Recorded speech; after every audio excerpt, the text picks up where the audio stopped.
जय जय माता शीतला तुम्ही धरे जो ध्यान, होए बिमल शीतल हृदय विकसे बुद्धि बल ज्ञान।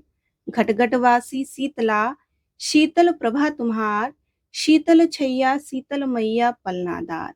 जय हो शीतला माई की। राधे राधे। आज हम आपको शीतला माता की व्रत कथा सुनाने जा रहे हैं। उससे पहले हम आपको शीतला माता के बारे में बताएंगे कि कौन है शीतला माता। शीतला माता का जिक्र स्कंद पुराण में मिलता है और बताया जाता है कि माता शीतला का जन्म भगवान ब्रह्मा जी से हुआ था। वहीं शीतला माता को भगवान शिव की अर्धांगिनी शक्ति का ही स्वरूप माना जाता है। एक पौराणिक कथा के अनुसार देवलोक से देवी शीतला माता अपने हाथ में दाल के दाने लेकर और भगवान शिव के पसीने से बने ज्वरासुर के साथ धरती लोक पर राजा विराट के राज्य में निवास करने आई थी। लेकिन राजा विराट ने देवी शीतला को अपने राज्य से रहने से मना कर दिया, जिसके कारण माता शीतला क्रोधित हो गईं। माता शीतला के प्रचंड प्रकोप से राजा विराट की सभी प्रजा की त्वचा पर लाल दाने हो गए और तब राजा विराट को अपनी गलती का एहसास हुआ और वह देवी शीतला के पांव को पड़कर अपने अनजाने से हुई गलती की क्षमा मांगने लगी। शीतला माता को प्रसन्न करने के लिए राजा ने कच्चा दूध और ठंडी लस्सी का उन्हें भोग लगाया। तब शीतला माता का क्रोध शांत हुआ और यहीं से शीतला माता को ठंडे भोजन का भोग लगाने की परंपरा चली आ रही है। इसलिए हर साल सभी श्रद्धालु माता को प्रसन्न करने के लिए ठंडी चीजों का भोग लगाकर माता का आशीर्वाद लेते हैं। माता शीतला एक पौराणिक प्रसिद्ध हिंदू देवी है। ये चेचक जैसे रोगों की देवी है। इनके हाथों में कलश, सूप, झाड़ू तथा नीम के पत्ते धारण किए हुए रहती हैं तथा गंधर्व की सवारी पर अभय मुद्रा विराजमान है। कहते हैं कि शीतला माता की पूजा से चेचक के रोग ठीक हो जाते हैं। शीतला माता हर प्रकार के तापों का नाश करती हैं और अपनी पूजा करने वाले सभी भक्तों के तन और मन को शीतल करती हैं। आइए अब हम आपको शीतला माता की एक बहुत पुरानी पौराणिक कथा सुनाते हैं। एक बार शीतला माता ने सोचा कि चलो आज देखूं कि धरती पर मेरी पूजा कौन करता है, कौन मुझे मानता है। यही सोचकर शीतला माता धरती पर राजस्थान के डुंगरी गांव में आई और देखा कि इस गांव में मेरा मंदिर भी नहीं है और ना ही मेरा कोई पूजा करता है। तो माता शीतला गांव की गलियों में घूम रही थी, तभी एक मकान के ऊपर से किसी ने चावल का उबला पानी यानी कि माड़ नीचे फेंक दिया। वह उबला पानी शीतला माता के ऊपर गिरा, जिससे कि शीतला माता के शरीर में फफोले पड़ गए। शीतला माता के पूरे शरीर में जलन होने लगी। शीतला माता गांव में इधर उधर भाग भाग के चिल्लाने लगी कि अरे मैं जल गई, मेरे शरीर तप रहा है, जल रहा है, कोई मेरी मदद करो। लेकिन उस गांव में किसी ने शीतला माता की मदद नहीं की। वहीं अपने घर के बाहर एक कुम्हार महिला बैठी थी। उस कुम्हार ने देखा कि अरे यह बूढ़ी माई तो बहुत जल गई है, इसके पूरे शरीर में तपन है, इसके पूरे शरीर में छाले पड़ गए हैं और ये तपन सहन नहीं कर पा रही है।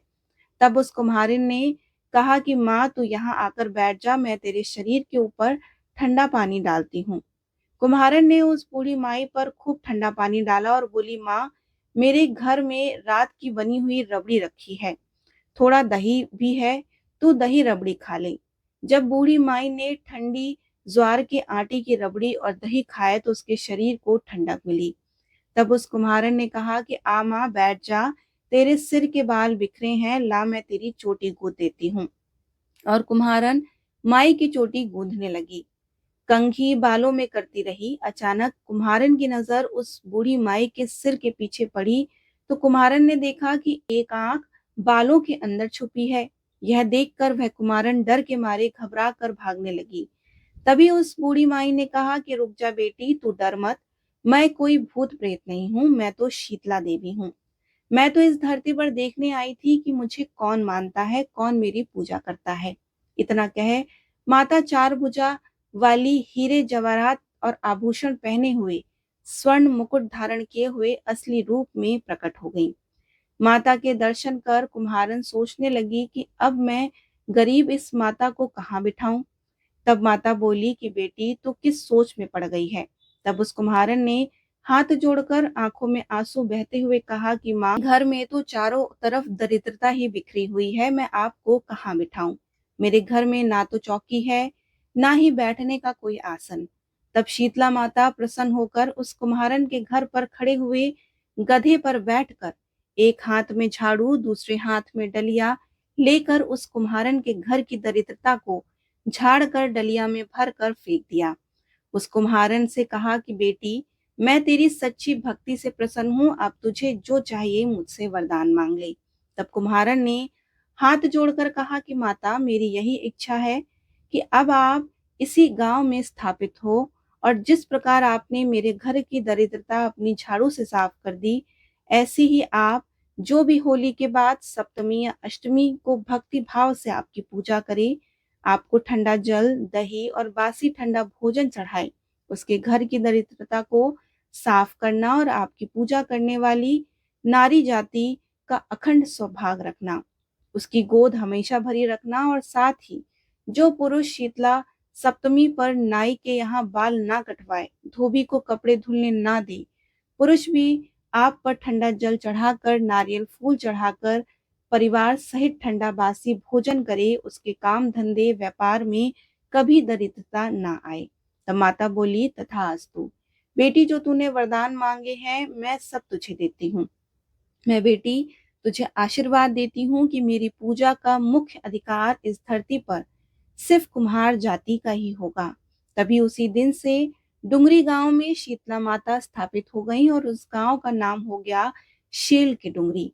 शील की डुंगरी में शीतला माता का मुख्य मंदिर है और शीतला सप्तमी पर वहां बहुत विशाल मेला लगता है। इस कथा को पढ़ने से घर की दरिद्रता का नाश होने के साथ साथ सभी मनोकामनाएं भी पूर्ण होती हैं। बोलिए शीतला माता की जय। अब हम आपको शीतला माता की एक और पौराणिक कथा सुनाते हैं। शीतला अष्टमी की पौराणिक कथा।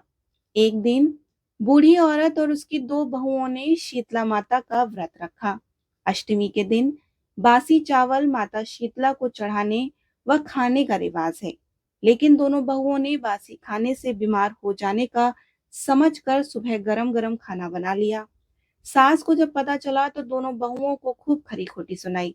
कुछ समय बाद पता चला कि दोनों बहुओं की संतानों की अचानक मृत्यु हो गई। इस बात को जान सास ने दोनों बहुओं को घर से बाहर निकाल दिया। दोनों बहुएं शवों को लेकर दोनों घर से निकल गईं। दोनों बहुएं एक जगह विश्राम के लिए रुकी। वहां उन दोनों को दो बहनें ओरी और शीतला मिली। दोनों ही अपने सिर में जुओं से परेशान थीं। उन बहुओं को दोनों बहनों को ऐसे देख दया आई और दोनों ने सिर को साफ करने लगी।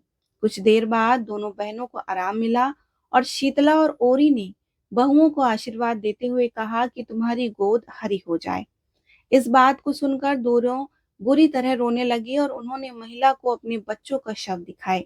ये सब देख शीतला ने उन दोनों से कहा कि उन्हें अपने कर्मों का फल मिला है। ये बात सुन वे समझ गईं कि शीतला अष्टमी के दिन गरम और ताजा खाना बनाने की वजह से ऐसा हुआ है। ये सब जान दोनों ने माता शीतला से अपने इस कर्म की क्षमा मांगी और आगे से ऐसा ना करने के लिए भी उनसे कहा। इसके बाद माता ने दोनों बच्चों को फिर से जीवित कर दिया। अब दोनों बहुएं अपने घर खुशी खुशी चली गईं। इसी दिन के बाद से पूरे गांव में शीतला माता का व्रत बहुत ही विधि विधान से मनाया जाने लगा। बोलिए शीतला मैया की जय।